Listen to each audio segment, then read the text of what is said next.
Bismillahirrahmanirrahim. Ramazan-ı Şerif'in rahmet, mağfiret ve bereket iklimine bir kez daha kavuşmanın huzurunu yaşıyoruz. Ramazan sadece oruçla açlığı hissettiğimiz bir ay değil. Ruhumuzu arındırdığımız, nefsimizi terbiye ettiğimiz, yardımlaşma ve dayanışmayı artırdığımız mübarek bir zaman dilimidir. Bu mübarek ay kadınlar olarak hem kendimizi manevi anlamda geliştirmemiz hem de ailemiz ve çevremiz için daha faydalı bireyler olmamız adına büyük bir fırsattır. Ramazan, sabrın, şükrün ve ihlasın doruğa ulaştığı, kalplerin yumuşadığı ve duaların kabul olduğu bir aydır. Bu fırsatı en güzel şekilde değerlendirmek için oruçlarımızı sadece aç kalmak olarak görmeyelim. Dilimizi gıybetten, gözümüzü haramdan, kalbimizi kin ve nefretten arındıralım. Kur'an-ı Kerim'le bağımızı güçlendirelim. Bu ayın en büyük nimetlerinden biri de Allah'ın kelamına daha fazla yönelmektir. Sadaka ve infakı artırarak ihtiyaç sahiplerini sevindirelim. Peygamber Efendimiz sallallahu aleyhi ve sellem Ramazan'da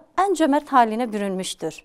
Bizler de ona uyalım. Ailemizle ve çocuklarımızla manevi atmosferi paylaşalım. Bu mübarek günleri ibadet, dua ve güzel ahlakla değerlendirelim. Ramazan'ın ruhunu en güzel şekilde yaşayıp yaşatalım. Çünkü bu ay sadece açlığa değil, kalbe ve ruha da hitap eden bir aydır. Bu mübarek ayın tüm İslam alemine barış, huzur ve bereket getirmesini, dualarımızın kabul olmasını Yüce Rabbimizden niyaz ediyoruz. Hepimizin Ramazan-ı Şerifi mübarek olsun. Esselamun Aleyküm.